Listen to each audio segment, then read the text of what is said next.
We are live. Good afternoon, everyone, and welcome to the December 2nd regular meeting of the East Hampton Town Board. Carol, would you please read the roll call? Councilwoman Burke Gonzalez. Present. Councilman Leese. Present. Councilwoman Overby. Here. Councilman Bragman. Here. Supervisor Van Scoyac. Present. Please join me in saying the Pledge of Allegiance. Pledge allegiance to the flag of the United States of America, to the republic for which we stand, one nation, under God, indivisible, with liberty and justice for all. Today's meeting will have two public hearings, followed by a public portion and resolutions offered by board members. But before we get started, we have our town historian, Hugh King, here with us. Welcome, Hugh. Hi, everyone. Last time, we all had an assignment. It concerned Montauk, and I believe, and it also concerned the Eastville Historical Society and the Montauk Historical Society. And I believe Councilwoman Gonzalez will be first if she wishes. Sure. So you had given me, you wanted me to find out information on how the Montauk Historical Society was formed. So the origins of the Montauk Historical Society go back to April 12th, 1961, when a meeting was held at Gurney's Inn for the purpose of forming such an organization. Plans for a charter, a general meeting, and election of officers were planned for the near future. The society received its provisional charter from the New York State Board of Regents in January of 1962. At an organizational meeting in November of that year, Richard T. Gilmartin was appointed chairman. Also appointed were Walter Priest, vice president, Richard Glennon, secretary, and William J. Cooper, treasurer. On May 18, 1963, the first annual meeting was held at the Montauk Public School. Officers were elected to one-year terms: Richard T. Gilmartin, president; Clifford Stanley, vice president; Peg Joyce, secretary; and William J. Cooper, treasurer. In addition, 15 directors were elected. On March 30th, 1961, the East Hampton Star published an editorial discussing why the society should be created and why it's an appropriate contribution to Montauk. And I'd like to read, it's a short editorial. It's titled Montauk and History. A movement is underway to form a Montauk Historical Society, and it sounds like a fine idea. Hundreds of Montauk residents are completely unaware that anything ever happened there before the coming of Carl Graham Fisher, developer of Miami Beach in 1926. Old-timers and an inquiring few of the recent arrivals know that a great deal has happened during the long history of Montauk, that interesting and beautiful jumping-off place of Long Island. It began with the Indians, and Montauk's history includes Indian wars, cattle drives, shipwrecks, pirates, the Revolution, the War of 1812, and the Spanish-American War. Montauk's connection with natural defense, from the arrival of naval aviation in World War I to the present radar installations, has been closed, and military history is still being made at Montauk. History is a valuable asset to a summer resort, as East Hampton Village knows, and the attraction of Montauk's history to the visitor has been largely neglected. By calling attention to the history of the point and by marking and preserving historical sites, a historical society could make a great contribution to the Montauk community. Richard T. Gilmartin has long been interested in Montauk's history. Walter Priest, the resident manager of Gurney's Inn, is locating sites of the old Indian forts. Dick Glennon of the Beach Company's real estate sales is another Montaukar who wants to delve into Montauk's past. These men and others like them could well start an active Montauk Historical Society, perhaps with a museum. They deserve community support. And today, the Montauk Historical Society oversees 3 museums: Second House, the Montauk Lighthouse, and the Montauk Indian Museum. Wow. Yeah, and Richard T. Gilmartin, I believe, was the town clerk for many years, too. Well, that was a fun assignment. Oh, good. Well, thank you. I think we're going to get all the historical sites covered in the town. Now we go to Carl Graham Fisher. Or we don't. Oh, yes, I'm on mute. Apologize. Yeah. Yes, I had Carl Graham Fisher, and I want to screen share something if you don't mind, Jason, if I can. Go for it. Great. Please let me know if that's all coming on, everyone. That's good. Clear. Great. Okay. Wow. So this is Carl Fisher. Carl Fisher had a full life, and his rag to riches, back to rag story was very interesting life to explore. So again, I agree with Councilwoman Burke-Gonzalez. Thank you for putting us onto him. Born in 1874 to a family struggling economically, the Indiana native became a cycling enthusiast. He opened a bike shop with a brother promoting bicycle racing. The automobile also caught his interest, and he invested in a patent for automobile headlights in 1904, which actually earned him millions of dollars. By that time, Fisher, in 1913, was heavily invested in promoting automobiles and by developing the Indianapolis Motor Speedway, the Brickyard. Yeah. Fisher was also the brainchild behind the creation of the Lincoln Highway, which was the first east to west transcontinental road for automobiles, the north to south Dixie Highway, and following its completion, he led a caravan of cars from Indiana to Miami. Here we go. In Miami, Carl Fisher became interested in the development of Miami, and then he initially bought 200 prime acres of real estate on what was to be called eventually Fisher's Island. Once in Miami, he saw potential in the swampy, bug-infested land, as Councilwoman Burke-Gonzalez just mentioned. And to get people to go to Miami, he paid for billboards in Times Square in the middle of the winter advertising June in Miami. Unfortunately, in 1926, the hurricane came, and then the 1929 stock market crash, he started to lose his fortune. He developed, as I mentioned, Fisher's Island down in Miami also by his name, and which is still a very highly sought out location. What ended up happening then is he started looking for other locations and started to come out to Montauk. It was not, however, a good time to be a real estate developer in Miami Beach because of the hurricane. And then the feverish land boom in the 1920s began to sour in 1925, and the hurricane put the nail in the coffin, if you want to say. Fisher recognized the warming signs of the downturn in Miami properties and looked to diversify his plans and headed north and wanted to develop a northern summer resort of Montauk Point. Carl Fisher arrived in 1925 when there were less than 150 inhabitants in Montauk, no running water or electricity, and pasture lands shaped by 300 years of agriculture. He bought all 10,000 acres of the Montauk Peninsula for $2.5 million. And with Montauk about 3 times the size of Miami Beach, Fisher borrowed against Miami's properties to subsidize Montauk development. With a crew of about 800 men, he set into creating roads, installed sewers and power lines, and laying the infrastructure for a modern-day village. Between 1926 and 1932, Fisher constructed about 30 Tudor-style buildings, including the Montauk Manor, which these are the original plans for the Montauk Manor, with 178 modern guest rooms. He also constructed the tallest building area called the Carl Fisher Office Building. We might know it as the White Elephant out there in Montauk, which was to be the headquarters of the Montauk Development Project, also known as the Tower. And Fisher created the Montauk Harbor as his yacht basin. He also created the clubhouse and causeway to Star Island Yacht Club, which is now the Star Island Yacht Club, which was originally a casino also.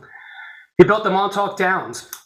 It's a nice 18 holes, and because of the weather could be so fickle, he built the largest indoor tennis complex in the country, which is now owned by the town of East Hampton, the Montauk Playhouse, which is also on the National Historical Register.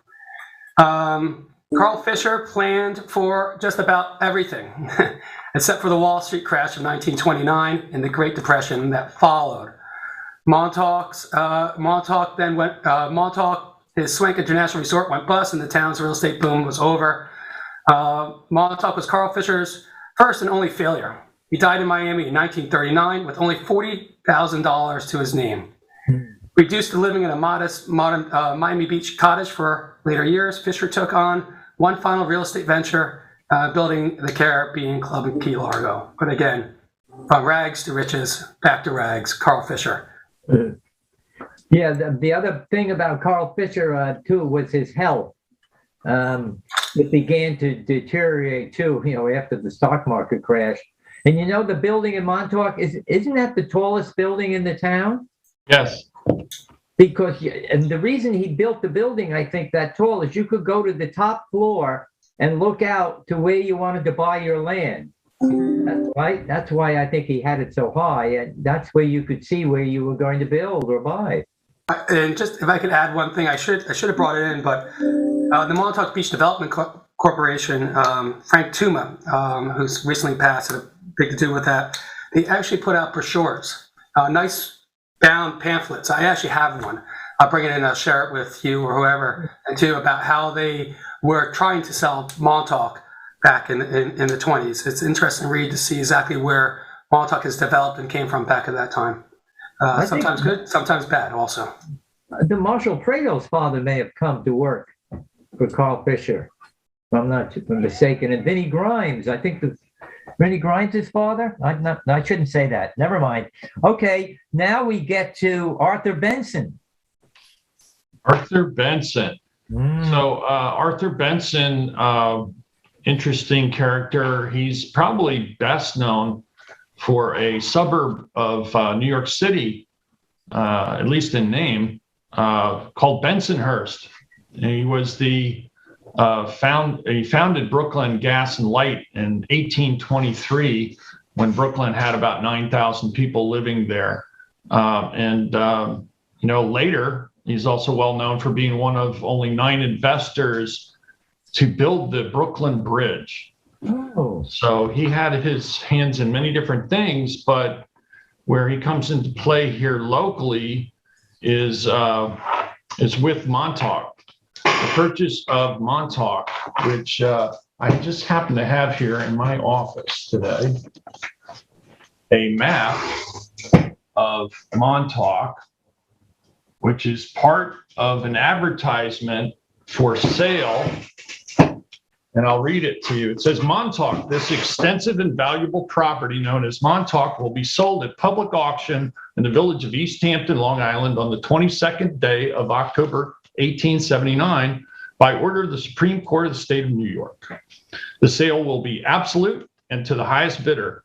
10% of the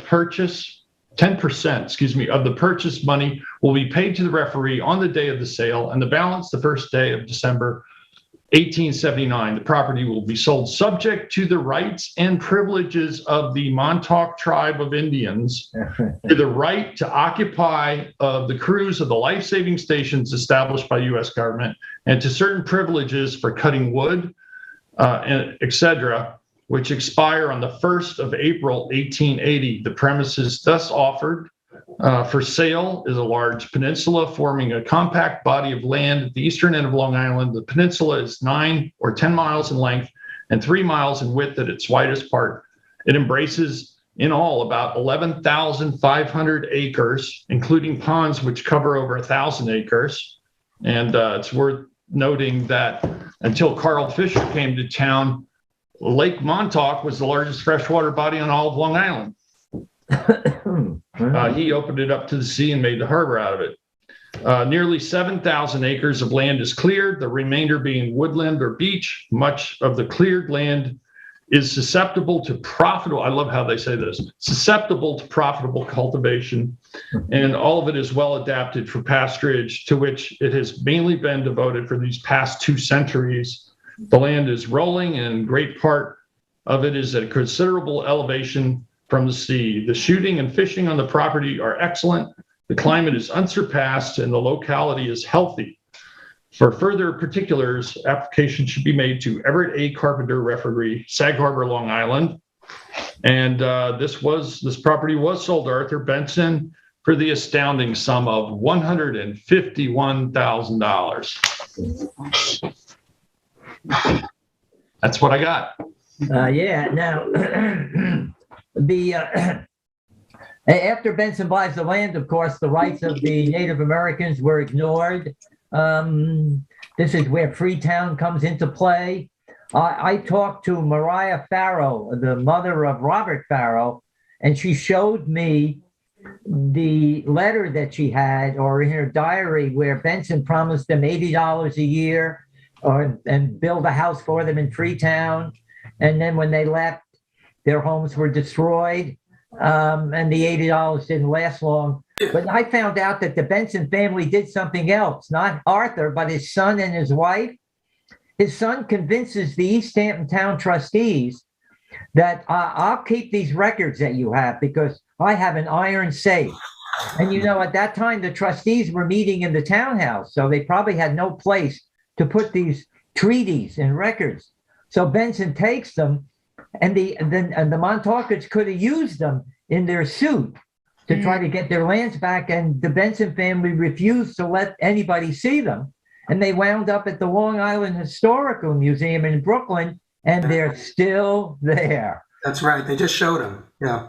Yeah, that's amazing. And I know that to your point, Hugh, an effort was made to declare the Montauk tribe extinct. Yeah. And it was in 1912 that a federal court ruled that they were in fact extinct. They had been dispersed. I think they were even offering to buy them farmland in the Midwest. Maybe it was Michigan. I don't recall exactly, to go and farm there. And once they were dispersed enough, they convinced the judge that there was no real tribe left. Yeah, yeah. So a sad chapter in our history. Yeah, that's the Benson family contribution. Now we have the Eastville Historical Society.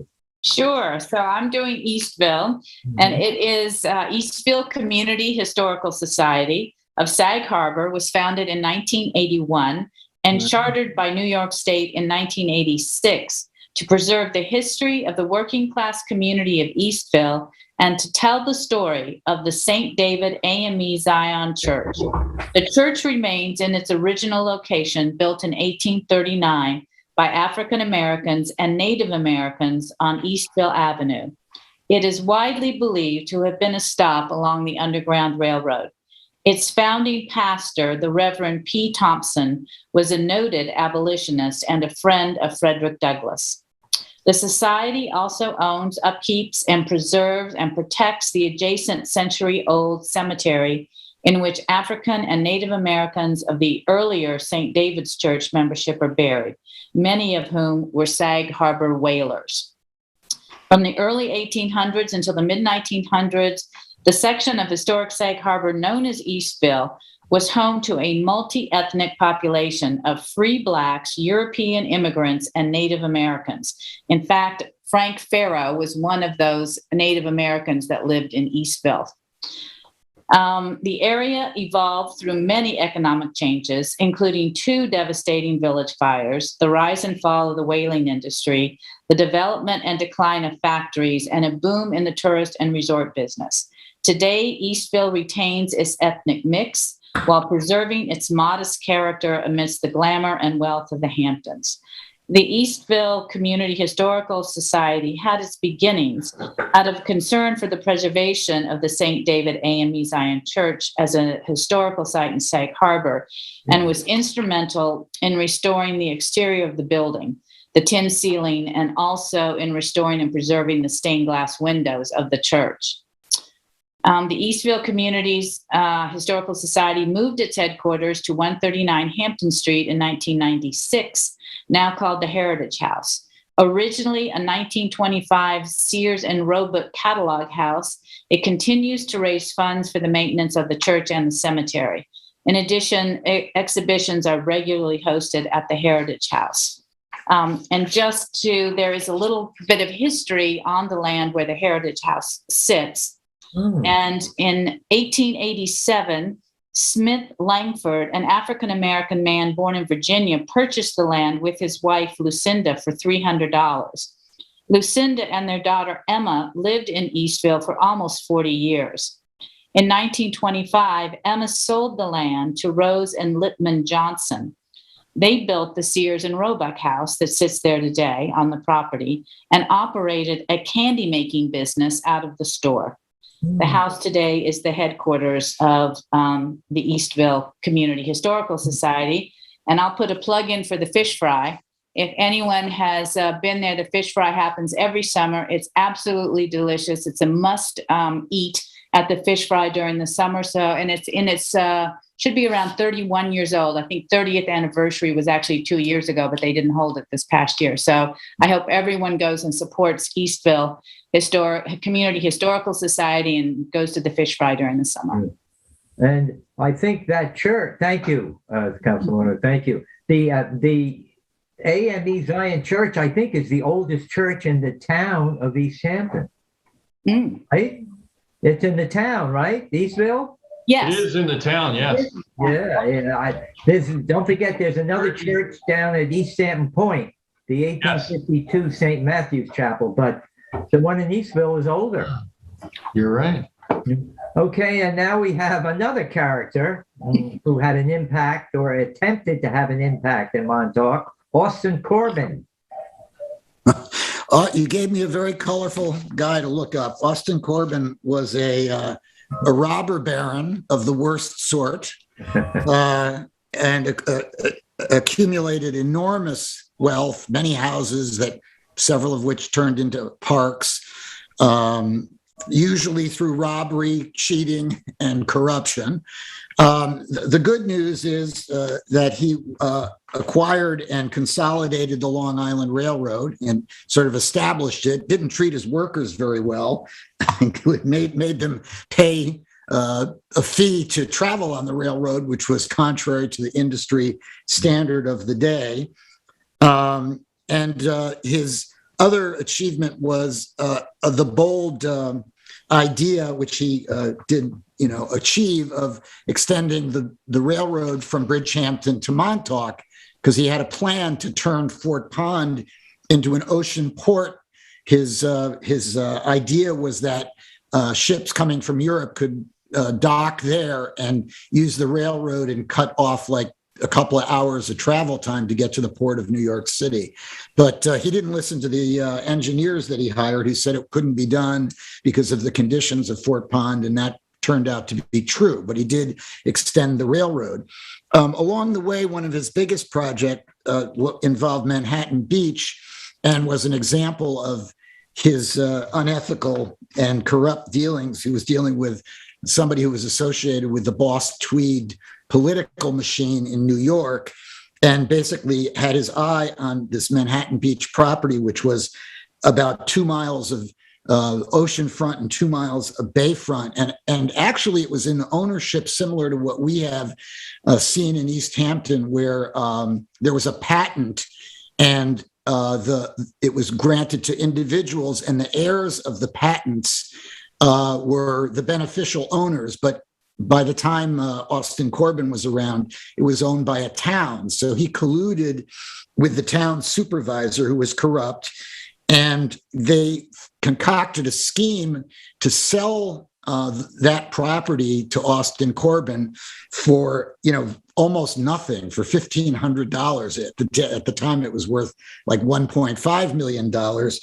And there was an agreement that the beneficial owners of the patents would get $40 each from the sale, which never happened. And there was some protesting and town board meetings at which he brought in Pinkerton guards and railroad thugs to keep it orderly. And the corrupt supervisor apparently was wooed by not only the tax benefits that it would give to the town, but the fact that he was the guy who did the construction of these two enormous hotels, the Manhattan Beach Hotel and the Oriental. And they were really, really grand hotels, like with 400 rooms, 600 rooms, dining rooms that could seat 1,000. And it was an attempt to lure wealthy New Yorkers out of places like Saratoga, where the really, really upper class folks went.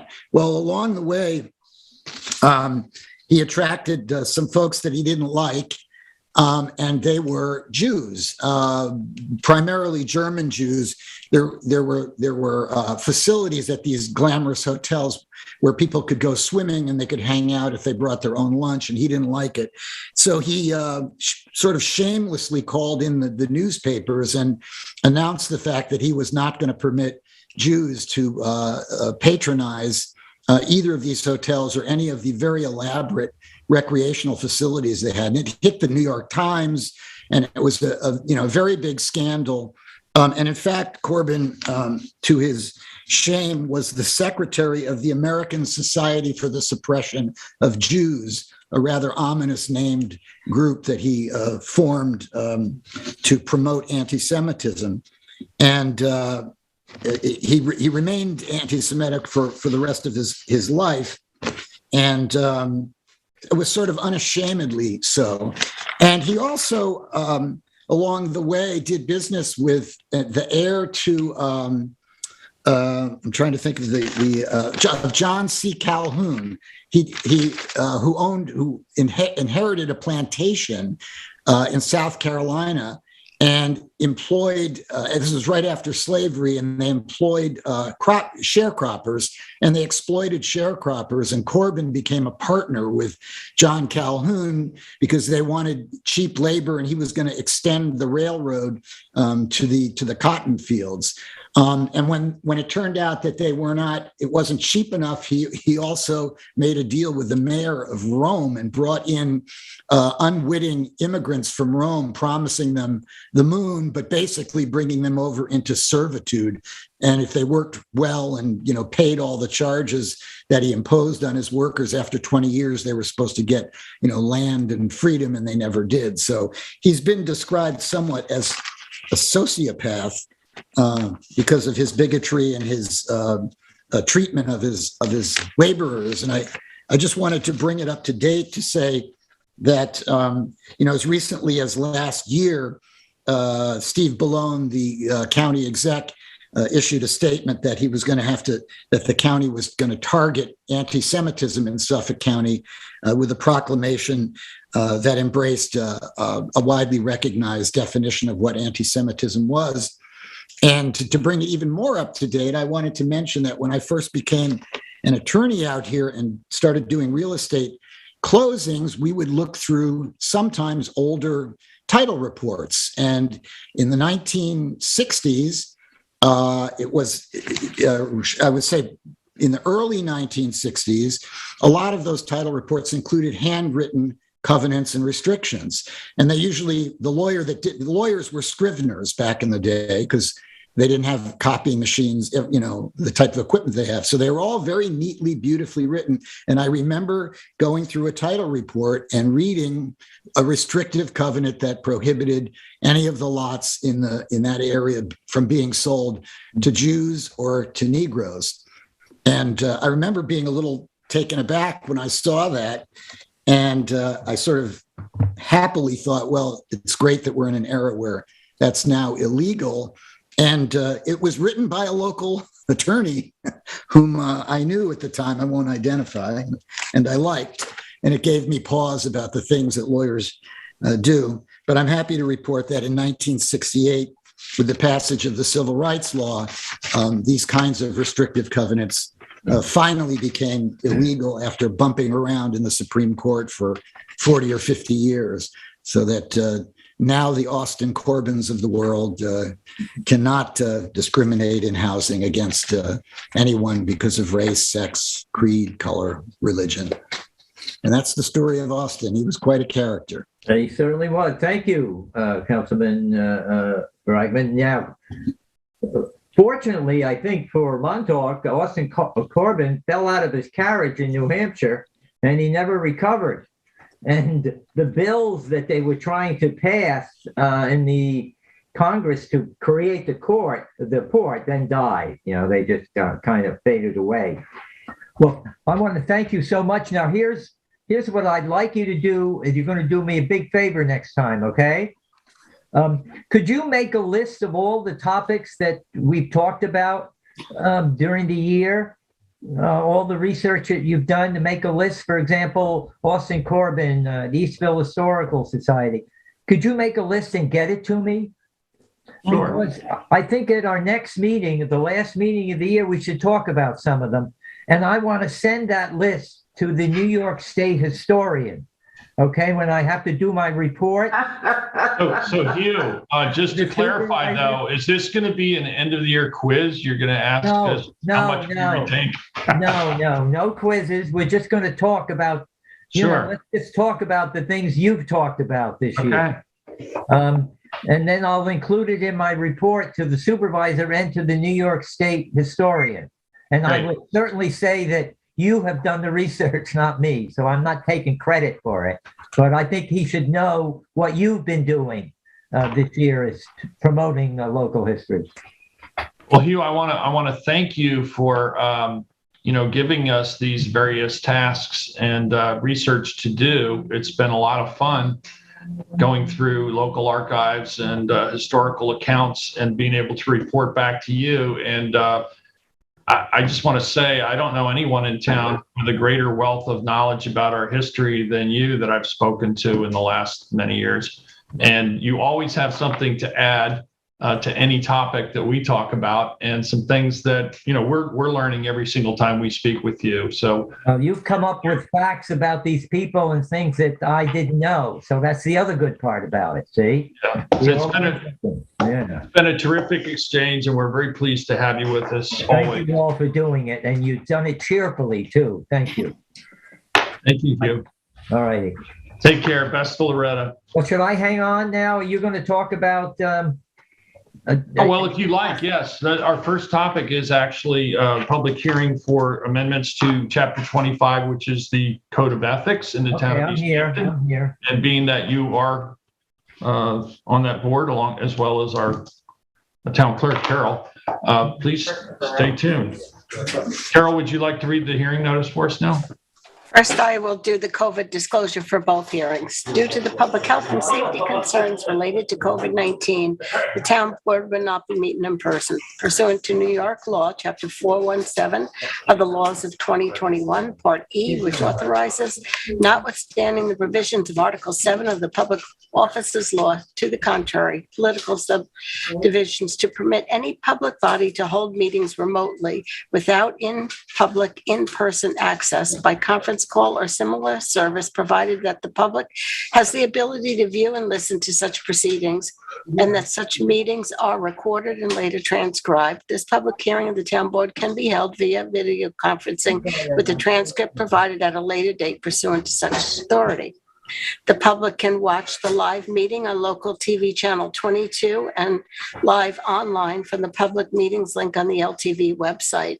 If any interested members of the public would like to provide comments on the public hearing, comments can be called in during the meeting at the call-in number provided on the town's website and displayed on the live feed at the time of the hearing, 351-888-6331. Pursuant to the requirements of the executive order of the governor of the state of New York, the transcript will be prepared of the public hearing, and a copy shall be filed with the town clerk and placed upon the town's website. And comments will be accepted in writing by the town board to be received by email to cbrennan@ehamptonny.gov or by mail to the town clerk, 159 Panago Road, East Hampton, and actually received by December 18th or 1 week after the posting of the hearing transcript, whichever is later. Please check the meeting agenda posted on the website for any changes to the instructions to access the virtual meeting or for updated information. Notice is hereby given that the town board of the town of East Hampton will hold a public hearing on Thursday, December 2nd at 2 p.m. or as soon thereafter as this matter may be heard, to consider comments of all persons either for or against a local law entitled a local law amending Chapter 25 Code of Ethics with regard to update the language and clarify expectations. Summary of the proposed law updates the language of the statute and clarifies expectations of municipal officers and employees. Thank you, Carol. Do we have any callers on the line? Nancy Lynn, did you want to give just a really brief overview? I can if you'd like. I mean, we just recently discussed it, so I didn't want to get into too much detail, but we did some clarification on municipal boards and naming them. So that is in there and is changed throughout. So the references are all consistent. There was some clarification about posting and distribution, not only of the code and that's given out when someone's hired, but also that amendments are then posted and distributed. And then there was the other clarification, or the other one was the ethics board had asked for some or language in there with regards to making it clear what would be a conflict once someone left employment. So that is also has been updated and is in there. So those. So I'm we not going to have, get into specifics unless there's questions. thank you. Jason, do we have any callers on the line? Yes, I we think do, Hugh and I am wants to unmuting comment. now. Oh, Did you want to comment? Hugh? Oh, me? Yeah, did you want to comment at all? We just support what you're doing. I want to thank the board for taking this up. And there's one other one that you'll get to later. Councilwoman Gonzalez told me, but the board, feels that this is the right thing to do, and we want to thank you for doing it. Well, we appreciate all the members who serve on our Board of Ethics and your recommendations. So thank you for that. Jason, we can go to the phone lines now to see if we have any callers for this All right. specific public hearing. unmuting now. Hello, caller. You are on the air. Thank you. This is David Buddha. Good afternoon. Actually, on this public hearing, I only wanted to make one brief comment, which is to say thank you for the board making the revisions to delete the one provision that I found onerous and unnecessary, and that's not in the law that you are adopting or considering adopting. So as it stands, I have no objection. I do want to make note of the fact that I intend to and would like to be heard with regard to the next public hearing and also with respect to public comment. What I don't want to happen is what happened on November the 18th when I tried to get your attention to be allowed to make public comment and I was never recognized. The time delay makes it difficult sometimes to respond. If one is courteous enough not to interfere with the public hearings that they're not interested in participating in, you can get left behind. And I don't know whether how many of you, the town supervisor or all of the members of the board, can see who's on the line in terms of phone numbers, but I stayed on the line during the entire November 18th meeting waiting to be heard and recognized, and was never called upon. And that is really terrible. I think that the fact that you had no public participants in your November 18th meeting tells you that the system is not perfect and is not working the way it should be. You should be able to give people in the public the opportunity to participate in a public hearing by way of participating in a Zoom meeting in the same way that other boards do, giving out a Zoom link so that people can be seen and heard and can't be overlooked or disregarded. Thank you. Thank you, David. Okay. Any other people on the line for this? No, there's no one else on the line right now. Motion to close. Shall we wait just a moment Sure. in case there's a delay? Sure.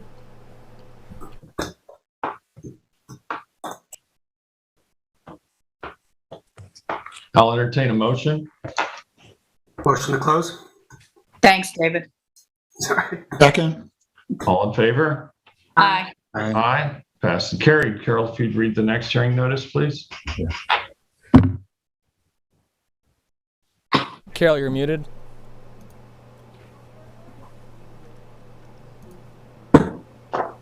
Notice is hereby given the town board of the town of East Hampton will hold a public hearing on Thursday, December 2nd at 2 p.m. or as soon thereafter as this matter may be heard to consider comments of all persons either for or against the local law entitled, a local law creating Chapter 62, Civil Enforcement and Administrative Objection with regard to creating the Bureau of Administrative Adjudication. Summary of the proposed law creates the Bureau of Administrative Adjudication to provide a civil means to enforce violations of the town code. Thank you, Carol. Do we have any callers on the line for this? Yes, we do, and it's Mr. Buddha, and I'll unmute him again. Carol, I'm just going to mute you quickly. Someone for in the background making noise there. I don't know. We're working on it, David. Can you hear me? Yeah, I hear you. Yes, Dave, we hear you loud and clear. Okay. So the first week starts Okay, great. Thank January 2nd. Please Someone needs to continue. be muted there. Okay, I hope you can hear me. We can hear you loud and clear, Quick David. comment. Thank you. I like to point out that Section 62.2 of the proposed code may be a little problematic in that it states that any civil monetary penalty may be added to the tax bill liability of the subject property where the violation occurs. I think that would be problematic unless you make it clear that that can only be done if the property owners are also the defendants, if that, actually I should say not defendants, that's a criminal term, respondents in the administrative proceeding. Also, I think that's why the word. because Go ahead. I'm sorry. Go ahead, David. I think that at the last time when you were reviewing changes and considering changes, someone made the comment that you hope to have this all up and running for the summer season of chaos. But I really think that may turn out to be unrealistic because the town of Huntington took, I understand, 2 years to get their system up and running. You're going to need to go through the entire town code with a fine-tooth comb, and you're going to have to look at every single ordinance that is enforceable, currently defined as either being a misdemeanor or a violation. And the violation as it currently is used is in accordance with the New York State Criminal Code, and you are about to change the use of that term violation to be an ordinance that can be, whose disregard can be enforced administratively in a civil manner. And the use of the word violation in both senses is going to be confusing as hell to everyone, because a violation is known to be an offense other than a traffic infraction for which a sentence to a term of imprisonment of up to 15 days may be imposed under New York State Penal Code. And the new legislation also states that the criminal offenses can be classified as violations if a penalty of up to 15 days of imprisonment can be imposed. So there's an overlap of the use of the word violation as it currently is understood in the criminal code sense versus how you intend to use it to refer to administrative violations, civil violations. So I suggest that you consider using a different term, perhaps the two-word term civil violation or perhaps code violation, to distinguish them from the criminal violation that is well recognized and understood. Obviously, there will still be criminal violations in the town code, in the town and state building codes. So you can't eliminate that word term, but if you're going to use it for your administrative civil purposes, I think you need to distinguish it better to avoid confusion. I think you should also make clear that the appointment of the director of the Bureau of Administrative Adjudication should be made by the town board and not as it's currently phrased, which is by the supervisor, only with the advice and consent of the town board. I don't think that's clear or sufficient. I think it's the town board's function, and I think it is the only entity that has the power to appoint a director of the Bureau of Administrative Adjudication. So the town board's going to need to set its limited number of town assistant attorneys to review every single penalty provision of all civil violations and set a fee schedule that can be paid in exchange for an admission of liability within the limits of the range of fines prescribed by the town code. Well, obviously now you have ranges of penalties for first, second, and third offenses. And you're going to, in order for people to be able to plead guilty and to have on their notice of violation a dollar amount that they can pay to terminate the matter, you're going to have to set a fee schedule. I know in New Jersey, when I used to practice in what we call municipal court, there was for most motor vehicle violations a fee schedule that was set somewhere between the low and the high. And if you were going to plead guilty, you knew in advance what to pay, and it was on your ticket, if you will. So again, I hope it doesn't take you 2 years to implement this, and I hope that you don't take to heart some of the criticisms put out by the New York State ACLU when they submitted a memorandum in opposition to this legislation, allowing you to do what the town of Huntington has done, and the town of Babylon apparently also wants to do. I fully support streamlining the burdens to enforce these ordinance violations. I just hope that all of the ordinance violations are strenuously and effectively enforced in the future. Thank you. Thank you, David. With regard to the director's appointment, I think the language is fairly clear. It says that the director shall be appointed by the town supervisor for a term of 5 years with the advice and consent of the town board. So it requires that the town board be engaged with that decision, and only upon the consent, which I believe would mean a majority of the town board. And our town attorney can correct me if I'm wrong, but so I don't think that should be of concern, but we appreciate your comments. Supervisor, if I may, also, it does have to name that the appointment comes from the supervisor, because General Municipal Law 381, which sets up this program, requires that the director be appointed by the chief executive officer of the municipality. So it has to come from the supervisor's appointment. We have added the additional language that is advice and consultation with the rest of the town board, so, and consent. So that is additional, but it only requires that it be the appointment of the chief executive officer. Thank you, Nancy. I'd like to just comment something, because although this may be a little arcane to some, and the supervisor certainly is the chief fiscal officer of our town, which is set up as a ordinary town and not a suburban town. Unfortunately, it is a fact, Mr. Supervisor and Ms. Steele, that our supervisor under our town government is not the chief executive officer. Our executive office hours, we do not have a chief executive officer, and that is simply the way the town's government was structured. So I suggest that it's more appropriate and efficient and sufficient if it would state that the town board make the appointment. Thank you, David. Appreciate your opinions always. Do we have any other callers on the line? I'll be happy to supply you with the documentation. Thank you anyway. That's my understanding too. I'm familiar with that, David.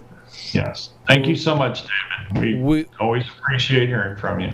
So can we go to any other callers that are on the line? Well, we have no other callers on the line. Thank you very much. I'll entertain a motion. Motion to close. Second. All in favor? Aye. Aye, passed and carried. We can move on now to the public portion. Do we have any callers on the line, Jason? Yes, we do. Okay. 1 second. We'll ask that callers try to keep their comments to 3 minutes or less. Mr. Buddha, you're back on the air. Can you hear me? Thank you. When someone wants to participate in both a public hearing and public comment, it can be confusing, and I thank you for leaving me on. And thank you for saying it. Thank you for stating it earlier, because that makes everything way easier on my end. So thank you again. Okay. So I hope all of you on the town board have now had an opportunity to read today's East Hampton Star editorial entitled "Problematic Precedent on Public-Private Deal."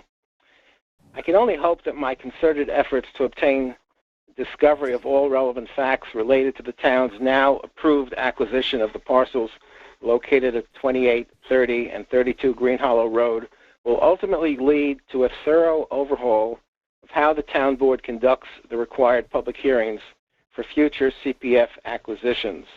Complete, meaningful disclosure in advance of all relevant facts should be the norm and not the exception. On the other hand, the process that you have just engaged in can only be described as an aberration and derogation of the public's right to be fully informed about how the town board spends public funds. You held the public hearing on October 21st, and no information to supplement the scant information contained in the resolutions scheduling the hearing had been provided to the public in advance of the hearing. In fact, my efforts to obtain such information by using the Freedom of Information Law and the Open Meetings Act provisions was improperly frustrated by the town officers, in this case the town attorney's office, refusing to make public the identity of the maker of a purported $1.53 million charitable donation that was an essential element to making the transaction more palatable to members of the town board. It wasn't until November 23rd, 2 days after your vote to approve the transaction, that I was provided with the wrongfully withheld information. Perhaps none of you other than the supervisor had been given knowledge of the entity that is providing the essential $1.53 million is Icon International, Inc., located in Stamford, Connecticut. The supervisor, of course, knew that because his signature was on the pledge agreement executed by that entity through its officer, Mr. Clarence Lee.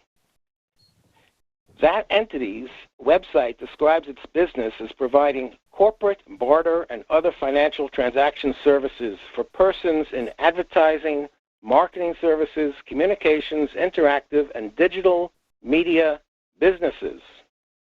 Significantly, Mr. Clarence Lee, the Executive Vice President and Chief Financial Officer of Icon International, Inc., who executed the town's form of pledge agreement so as to ensure that its contribution would be treated as tax deductible, is someone whose business offers trade credit, cash acquisition, and convertible transaction services according to its own description on its website.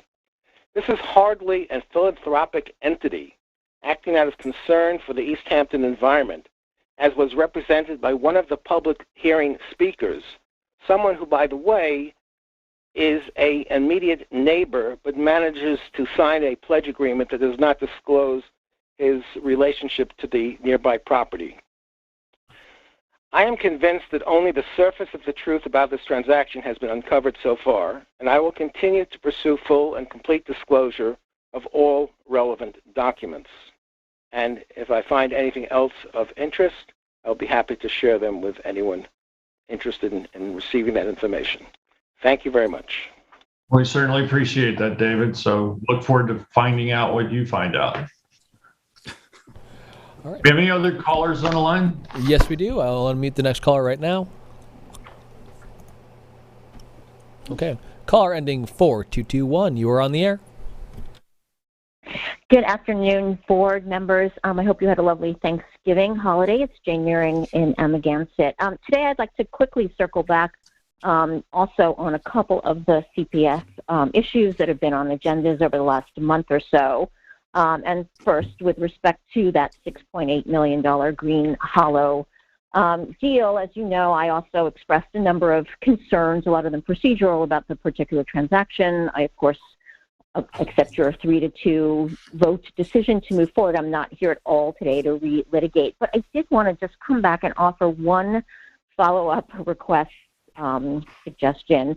At the last meeting around the vote, Councilman Lease made comments that resonated a lot with me, and he talked about the seriousness and the sadness that he feels, seeing the degradation and the destruction of historic and sentimental view sheds by aggressive and often thoughtless development. I've been coming here. East Hampton has been a part of my life since the 1960s, and I have indelible images in my brain, and my heart also aches and breaks at the same thing. So I wanted to, thank him for saying that. But my suggestion relates to this, which is that since the town has bestowed such a significant individual benefit to the surrounding neighbors of this property with this CPF deal, I am wondering if the town could actually request or compel the owners of numbers 2, 4, 6,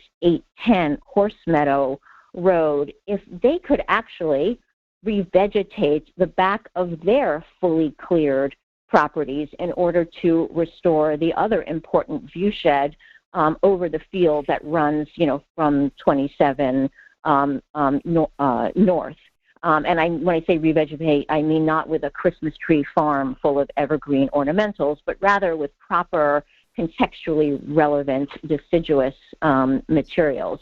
I also would like to know from the board how it will, as part of this, work with the developer of 26 Green Hollow Road that is in development and is completely denuded, and enforce any revegetation needs and also enforce around any clearing restrictions or easements that might have been violated on the property. Bottom line on this, I know that pledge agreements were already signed, I think before the hearing, maybe before the resolutions, and that, you know, the board has taken into escrow dollars. So I didn't know if there were final contracts or agreements to be settled with these folks, but I did just want to raise that as a, you know, as a possibility, because it would be wonderful if that view could be restored on that side. And my second point is respect to your vote coming up later today on the CPF acquisition of 8 Muchmore. Again, you know, you're aware that I raised several concerns, you know, in particular with the intention that is stated to demolish the existing 4 or 5 bedroom home that has been a rental property on that site. You know, I've asked the question, is demolishing housing in a commercial core the best and right outcome? And so given that it looks likely that this property and the one on 21 Muchmore will be, that those properties may not actually be combined into the park in a full way, but remain some sort of buffer zone, then I really do feel compelled to come back and ask the town and the village to creatively and robustly consider how those 2 residence structures might be preserved and dedicated or repurposed to some sort of affordable or workforce housing. I know CPF funds can't be used directly for that, but given that, you know, hopefully in a year we're going to have a very successful adoption of the additional transfer tax related to affordable housing, I'm just hoping that that could be considered, you know, as part of this vote, and see if anything can be done. That's all I have today. Thank you for calling in, Jane. Be well. Okay. Thank you. You too. Bye. Bye-bye. Do we have any other callers on the line, Bye. Jason? We have no other callers. Okay. We'll wait just a moment in case there's a delay, and then we'll go on to resolutions.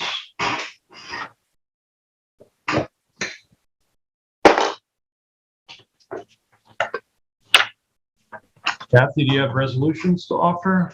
I do, starting with Resolution 2021-1321. It's the approval of the warrant. Claims total $38,680,000. That was me. Sorry. Okay, let me start. Approval of the warrant. Claims total $38,688,607.64, and the utility warrant totals $26,146.80. Second. All in favor? Aye. Aye. Pass and carry.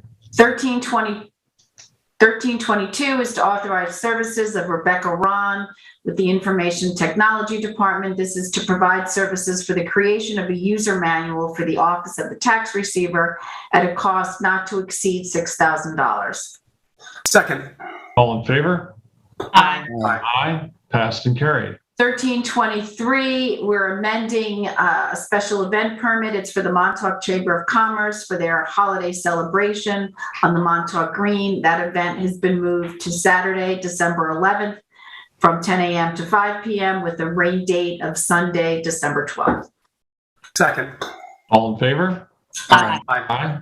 Passed and carried. I'd like to offer resolution 2021-1324. This is a notice of public hearing for amending section 240-58, schedule 8, stop intersections of the town, East Hampton Town Code, the local law for vehicles and traffic in this section. We were looking to put stop signs, authorized stop signs on various roads within the town of East Hampton, a Wheelock Walk and its intersection with Post Street, Settlement Court as intersection with Mile Hill Road, Phoebe Scoy Road at its intersection with Mile Hill Road, North Pass Road at its intersection with Bering East Road, Park Street at its intersections with Harbor Boulevard, President Street at its intersection with Harbor Boulevard, Sullivan Street at its intersections with Harbor Boulevard, and also Bryant Street as intersections with Harbor Boulevard, East Hampton.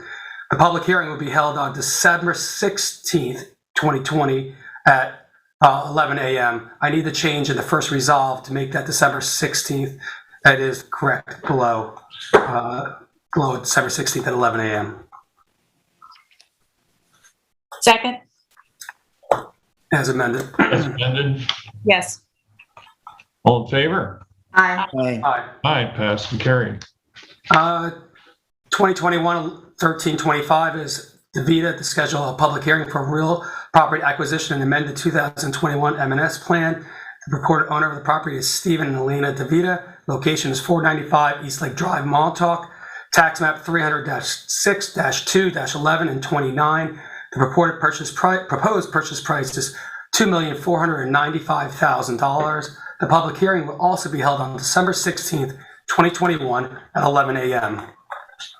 Second. All in favor? Aye. Aye. Passed and carried. 2021-1326 is payout upon resignation for Amanda Dahlman. She's resigned her full-time position as an environmental aide in the aquaculture department effective October 10th, 2021. And she'll get healthcare buyback for a prorated amount of $2,048.08, less $93.12, and overuse of personal time for a gross payment of $1,954.96 payable to Amanda Dahlman. Second. All in favor? Aye. Aye. Passed and carried. 2021-1327 is termination of an employee effective December 3rd, 2021, Dennis Dunn. Second. All in favor? Aye. Aye. Passed and carried. 2021-1328 is a CPF budget modification for surveys for land acquisition and management. We're going to bring $2,000 from the travel, conference, and dues lines over to surveys lines in the same amount. Second. All in favor? Aye. Aye. Aye. Passed and carried. 2021-1329 is Schuman authorized the CPF project plan addition, whereas the town board had a public hearing on adding the Schuman property, which is located at Muchmore Lane on November 4th, 2021. We're looking to add that property to the project plan. Second. All in favor? Aye. Aye. Passed and carried. 2021-1330 is the Schuman authorized CPF acquisition and amend the 2021 M&S plan. This authorizes the CPF acquisition and amends the 2021 M&S plan for the location of 8 Muchmore Lane, East Hampton Village, tax map 301-4-5-3 for Amy Schulman Breslin, aka Amy Schuman. The public hearing was held on November 4th, 2021. It's approximately 0.2 acres of property, and the purported price is $2,557,500. Second. I have a discussion. Discussion? Yes, if you don't mind, there's been considerable comment on this property. I want to give everyone just a little bit of a context of my background history, either with the property and area, as I was a village resident for more than 20 years. Originally, Herrick Park was purchased, the land was purchased and donated in 1917 to the Neighborhood Association. But there was an organization that was formed in 1914 solely for the purpose to help form young people into responsible citizens, keep boys in harmony with the police, and offer competition to the ever-beckoning saloons of 1914. At the time of the donation, the Neighborhood Association was leasing the property, which is also known as Payne's Lot, which had been outfitted with tennis courts, a croquet court, a running track, play equipment, as well as existing ball fields. The donor, who was anonymous at that time, was eventually revealed to be James Ford, the brother of the late Herrick, who which the park was named.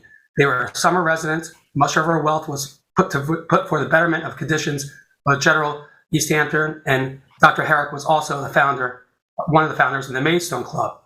Her 1912 obituary, as he stated that she was one of the most philanthropic women of New York City, so her charities were quietly performed and seldom came to public notice. She also donated the first 500 volumes to the East Hampton Library, and as she lived on the corner of Pudding Hill and Ocean Ave, where the original LVIS fair was held until it was moved to Herrick Park. From the article in 1917 from the Star, the official opening of Herrick Playground for children, where year-rounders and summer residents alike announced that the opening of the park, there was a children's parade with marching and running around the track, a baseball game between Brookhaven and East Hampton. The playground was equipped with all the apparatus for amusement of the people. There were swings, slides, teeter-totters, young people, and 4 tennis courts. The ceremony included music from the brass Mazzio band, as well as playgrounds decked out with streamers and flags. The property then in 1976 was the association then deeded the property to the village of East Hampton with the condition of its purpose to remain the same, to promote mental benefit, social intercourse, and recreation in the village and town of East Hampton. In 1981, there was a new playground that was installed there. I remember this very well because it was a great place to have dirt bomb fights at the time during its construction with me and my friends. The village has also a history of attempting to enlarge the park. In 1995, the village had the foresight prior to the CPF to purchase the residential lot that was next to this Schumann lot on Mushmore Lane on Newtown Lane, with the express intent of incorporating the land into Herrick Park, which they did. They tore the house down, and only a small shed building was used by the TCOs, which still remains. In 1995, the bargain for that property on Newtown Lane was $565,000. This property was not listed into the CPF long-term project plan, but it is a willing seller program in which, in one in which new properties may be added as circumstances allow. In this case, it was reviewed once and the owner expressed the willingness to sell for preservation.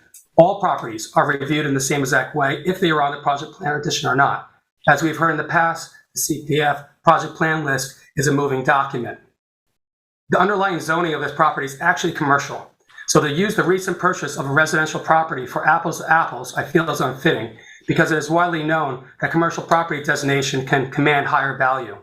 Also, with escalating values, the town's process of valuation and appraisal remains still the same as any other time. But looking at comparison of properties, apples to apples, and only by lot area for valuation, I believe is not appropriate in a situation. Does that mean that a 0.79 acre property that's listed on Marine Boulevard, listed at $17.9 million, is undervalued compared to a 0.35 acre, also on Marine Boulevard at $12.5 million? Maybe then this property at $2.5 million over on approximately just 0.2 acres of property is a bargain. But in the end, for the potential use of recreation for the residents of the village and the town of East Hampton, I believe it's potentially priceless. The town is obligated to work within the appraised values of properties that are targeted for preservation, and to my knowledge, has always done so. In this case, we've heard from a speaker who I actually really respect. This property is contiguous to the current activity recreational areas, and the demolition of this house I do feel is appropriate. In my humble opinion, there are other areas in the village of East Hampton that they could put an affordable housing overlay on, such as Pleasant Lane, next to the old buckets, where many of the properties there are already multiple density houses and pre-existing non-conforming. That's a village effort on there. I completely believe that this purchase is well within the consistent with the CPF mandates and priorities. Also, it's well within the comprehensive plan of the town of East Hampton and the village of East Hampton for producing and increasing recreational opportunities to its residents. Herrick Park has always been used for active recreation, from rugby matches to football games under lights to current soccer and specifically current youth flag football programs with hundreds of kids under lights happening in the freezing dark every Thursday night. A testament to Joe McKee, the high school football coach. And also, it's within the initial mission statement and the initial intent of the dedication and gift to the village, as still mentioned.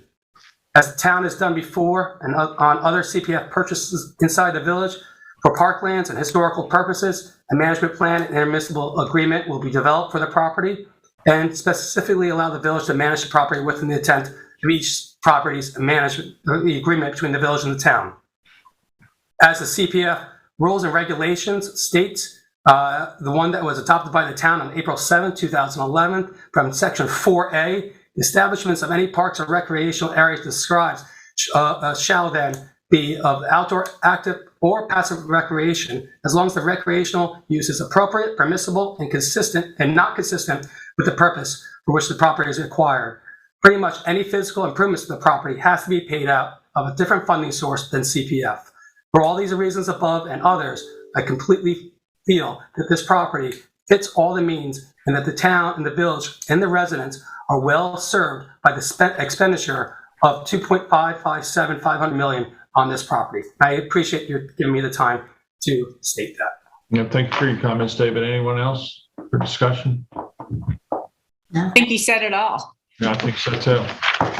You did mention the brass band was the Mazzio brass band, and I just wanted to say I believe that was Vinny the Barber, Vinny Mazzio's grandfather, who had the Sag Harbor brass band. So well renowned in the area for marching down and playing brass music.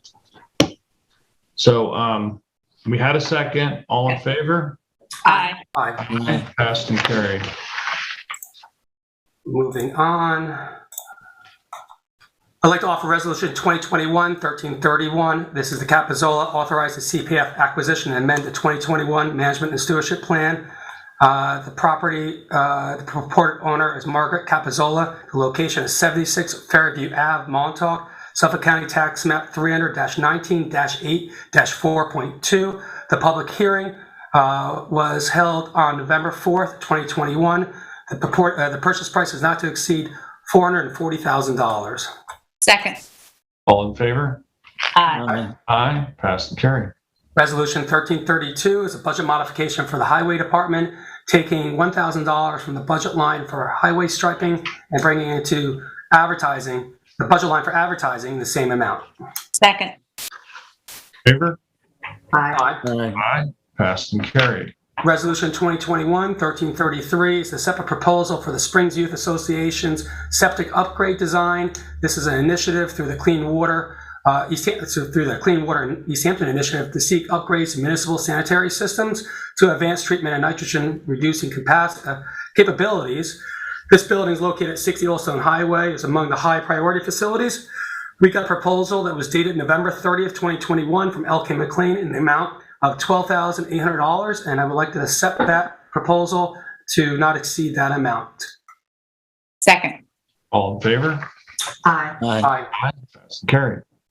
2021-1334 is authorized reimbursement for tree removal costs and budget modifications from a property that was from a town-owned property at 22 Gould Street onto a property that was located at 28 Gould Street.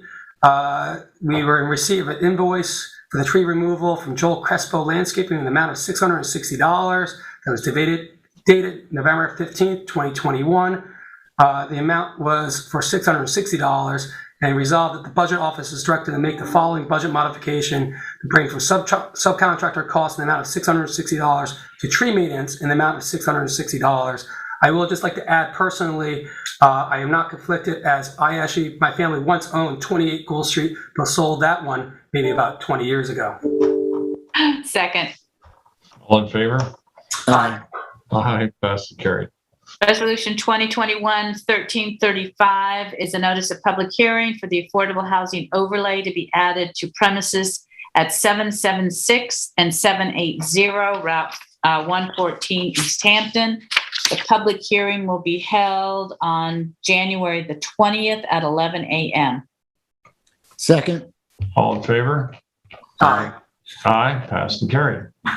Resolution 2021-1336 is the provisional appointment to Town Planning Director is Jeremy Samuelson. Jeremy Samuelson is hereby appointed on a provisional basis to the position of Town Planning Director, and as such, the department head of the Planning Department at the annual salary of $105,000 for a 40-hour work week payable bi-weekly. The appointment is effective December the 10th, at which time Mr. Samuelson will be placed on an unpaid leave of absence up to and including January the 2nd of 2022, and his start date will be January the 3rd, 2022. Second. Favor? Aye. I passed and carried. I would like to take the opportunity to thank Eric Shantz, our Assistant Planning Director, who stepped up and showed great leadership during the interim period of Joanne Powell's retirement until we had completed our search for a new director.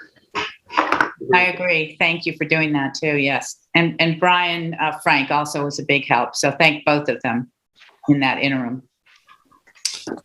Resolution 2021-1337 is a list appointment for senior tax cashier, Tricia Olszewski, and she will be in a full-time position as in the tax receiver's office with no change in salary, and it'll be effective retroactive to November 19th, 2021. Second. And there's a probationary period of 26 weeks. Second. All in favor? Aye. Aye.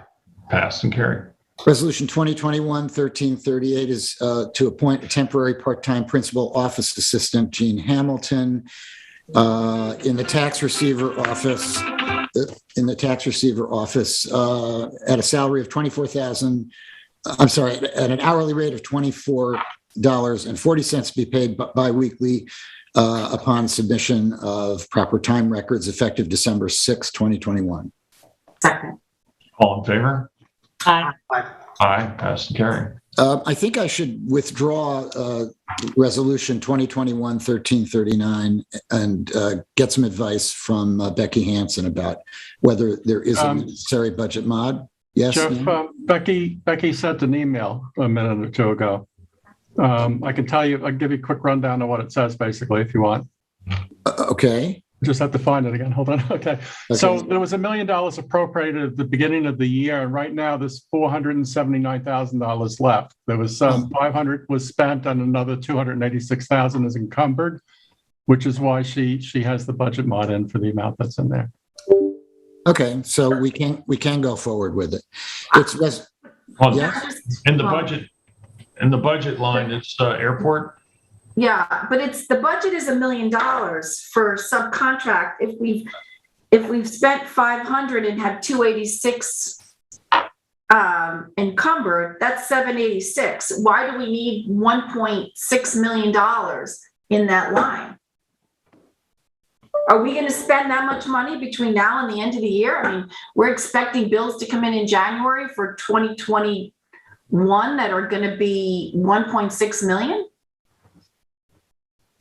Then table it, and we can do it Tuesday, because I'd have to pull the files that Christina's been working on for the last few days to try to give you the numbers, the total. Oh, that would be the total for the year that you're referring to, right? I think.